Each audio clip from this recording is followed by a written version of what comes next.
Dan bersamamu.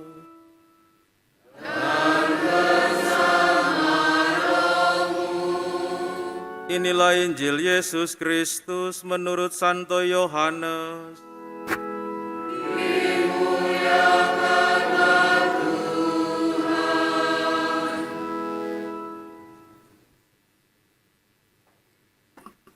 Ketika Yohanes membaptis di Sungai Yordan, ia melihat Yesus datang kepadanya. Yohanes berkata, "Lihatlah anak domba Allah yang menghapus dosa dunia. Dialah yang aku maksud ketika aku katakan, sesudah aku akan datang seorang yang telah mendahului aku, sebab dia telah ada sebelum aku. Aku sendiri pun dulu tidak mengenal dia, tetapi untuk itulah aku datang dan membaptis dengan air, supaya ia dinyatakan kepada Israel." Selanjutnya Yohanes bersaksi katanya, "Aku telah melihat roh turun dari langit seperti merpati, dan roh itu tinggal di atasnya. Aku pun dulu tidak mengenal dia, tetapi dia yang mengutus aku untuk membaptis dengan air telah berfirman kepadaku, jikalau engkau melihat roh itu turun ke atas seseorang dan tinggal di atasnya, dialah yang akan membaptis dengan Roh Kudus. Aku telah melihatnya dan memberi kesaksian, dia inilah Putra Allah." Demikianlah sabda Tuhan.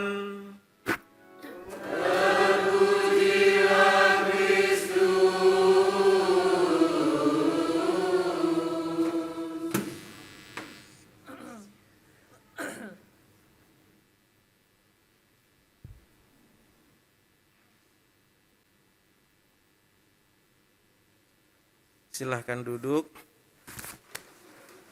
Selamat sore Bapak Ibu Saudara-saudari sekalian. Saudara-saudari, saya waktu seminari menjadi frater itu kuliahnya di Jogja, di Kentungan. Kami itu biasa kalau frater itu makan siang, makan malam bersama. Dan biasanya kalau frater-frater itu mencari variasi makanan yang lain itu dengan keterbatasan. Jadi uang saku kita itu dibatasi cuma 30.000 waktu itu. 30.000 satu bulan. Tetapi karena kita itu orangnya suka mencari gitu ya, makanan yang enak begitu di Jogja. Saudara-saudari pernah tahu yang namanya Condong Catur? Condong Catur tahu ya, terminal Condong Catur. Di pojokan itu, Condong Catur itu, ada yang namanya rica-rica, sopnya juga panas-panas, nikmat sekali. Kalau habis pulang dari sini, saudara-saudari makan itu, saya jamin saudara-saudari akan merasakan yang namanya kenikmatan luar biasa. Kami pada waktu itu satu orang, satu frater biasanya itu, yang icip-icip, wih ternyata dengan uang 30.000 itu bisa membeli rica-rica satu porsi dan sop babinya, tulangnya itu, waduh nikmat sekali, 15.000. Wah. Jadi suatu ketika dibagikan uang saku, rafter itu ruang makan, kosong semua. Karena ada testimoni dari satu frater, makan di Condong Catur itu enak, tapi pelan-pelan gitu supaya ketahuan pamongnya, promo pada waktu itu. Sehingga pada makan malam pada waktu itu, ternyata loh kok di sini, loh kok di sini, loh kok di sini. Oh ternyata makan makanan Condong Catur, sop tulang babi. Waduh, kalau ngomong tulang babi itu saya kayaknya bagaimana gitu ya. Antara halal itu dan tidak halal, jadi ya itulah. Dan juga B1, B2-nya, waduh nikmat sekali, rica-ricanya. Dan itu terkenal akhirnya dari mulut ke mulut.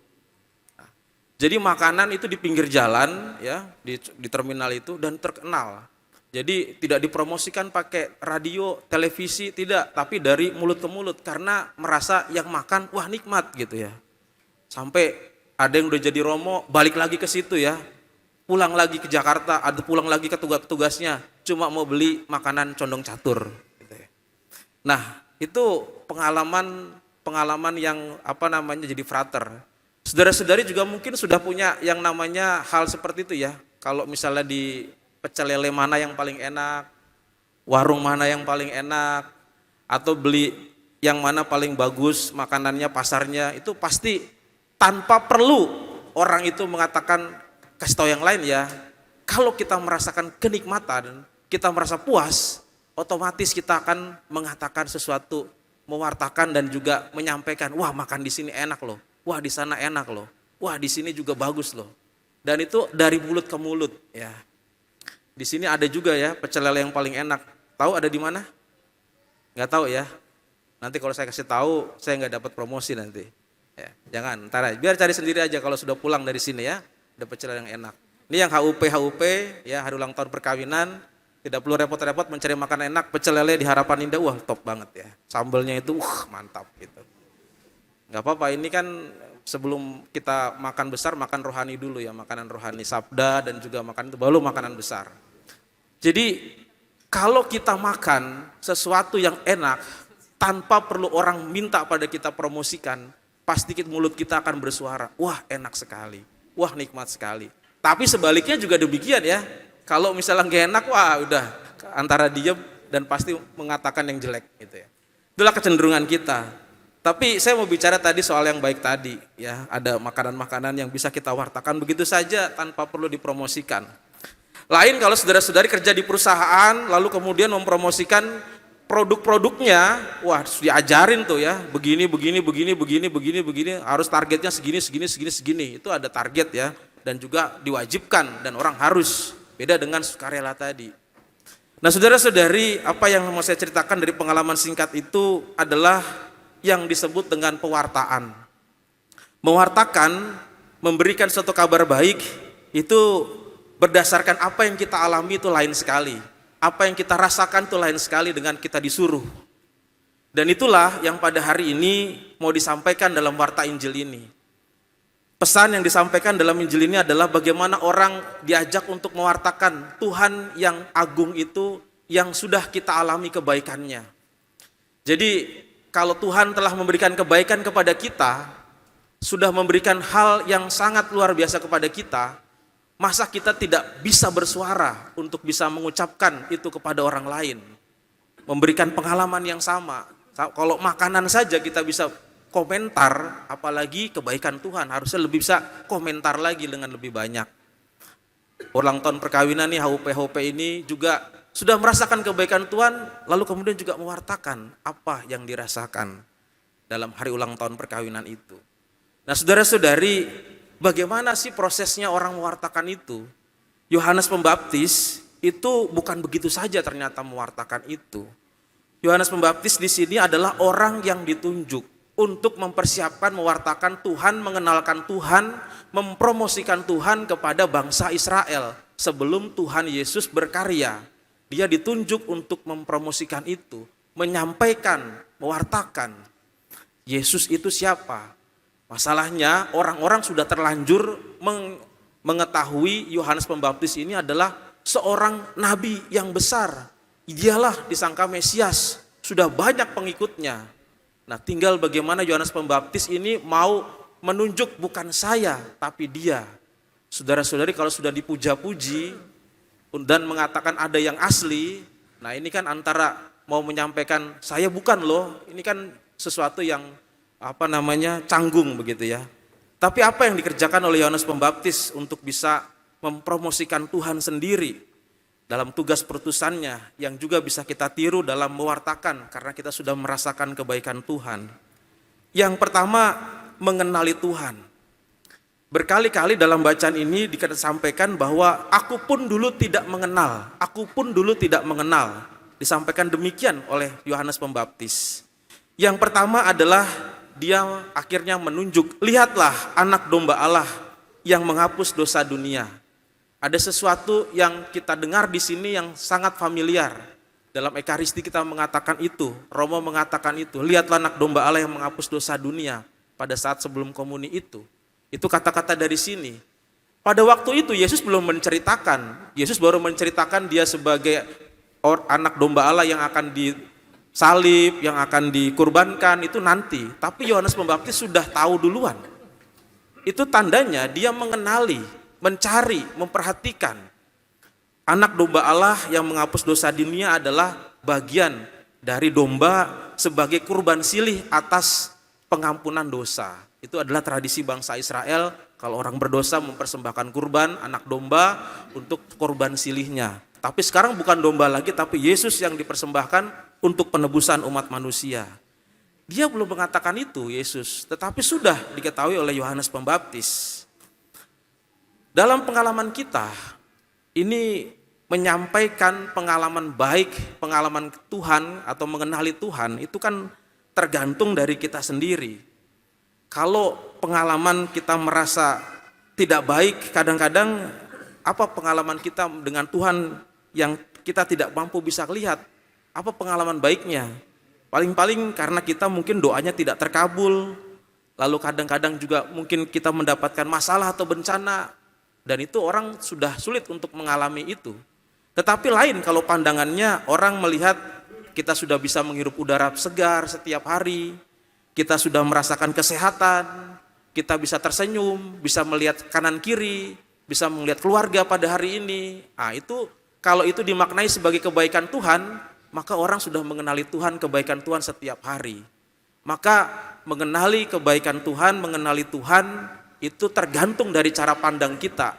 Apakah yang kecil-kecil bisa diperhatikan dan dilihat, ataukah hanya memperhatikan yang besar-besar saja, yang tidak terkabul itu. Yang kedua yaitu adalah merendahkan ego diri, yaitu Yohanes Pembaptis ini sudah banyak pengikutnya, tetapi akhirnya dia meminta supaya orang itu datang kepada Yesus. Dia mengatakan pada waktunya bahwa akan datang dia yang lebih besar daripadaku, membuka tali kasutnya pun aku tidak layak.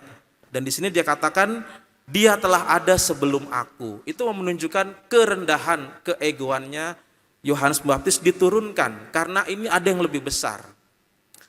Cara kita untuk memandang seperti Yohanes Pembaptis ini adalah cara bagaimana kita juga melihat apakah kita ketika kita berhasil, itukah kerja Tuhan ataukah itu kerja kita.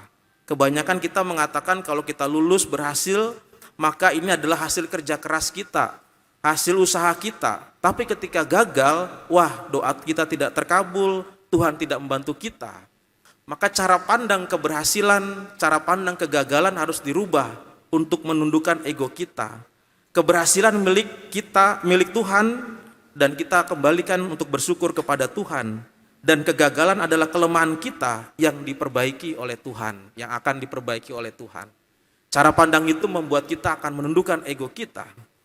Dan yang ketiga adalah apa yang dilakukan oleh Yohanes Pembaptis adalah mewartakan kebesaran Tuhan. Dia mengatakan inilah putra Allah, itu menunjukkan kebesaran. Inilah anak Allah, inilah putra Allah. Maka menunjukkan kebesaran Tuhan, ya harus melewati dua tadi. Mengenalinya kebaikannya dalam hidup kita, menundukkan ego kita, biarlah Tuhan yang lebih besar, karya Tuhan dalam keberhasilan kita. Dan baru kita bisa mengatakan kebesaran-kebesaran Tuhan lewat karya kita, lewat kata-kata kita yang tidak perlu lagi dimodifikasi. Kalau kita merasakan kebaikan, makanan di sana enak, wah ini juga pasti kita udah mewartakan dengan lancar, tanpa perlu dimodifikasi. Satu hal bagaimana menunjukkan dalam karya itu sederhana sekali. Suatu ketika ada seorang bercerita ketika diwawancara baptis, kenapa kamu mau menjadi orang Katolik? Jawaban yang kita pikirkan mungkin karena dia mendapatkan penglihatan dari Tuhan, mimpi dari Tuhan sehingga dia mau dibaptis menjadi Katolik, ya, atau mendapatkan pengajaran katekes yang luar biasa begitu, menggebu-gebu berapi-api sehingga dia mau menjadi Katolik. Ternyata jawabannya lain. Dia menjawab, Romo, saya itu mau dibaptis karena sering melihat kalau orang Katolik ke gereja itu kelihatannya rukun-rukun sama keluarga, bawa puji syukur, senyum-senyum, pulang juga senyum-senyum, kelihatannya. Gitu ya. Tetapi itu yang dilihat, saudara-saudari, itu yang dilihat sehingga dia mau menjadi Katolik. Mewartakan kebesaran Tuhan tidak perlu repot-repot.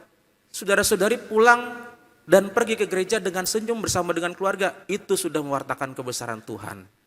Dan itulah yang menjadi buah yang bisa kita bagikan dalam menjadi pewarta yang kita bagikan kepada orang lain. Membuat orang lain tersenyum dan merasakan kebaikan Tuhan. Semoga dengan itu kita menjadi pewartanya karena kita merasakan kebaikan Tuhan. Mengenali Tuhan, menundukkan ego kita, dan mewartakan kebesarannya dalam sikap dan perbuatan kita. Amin.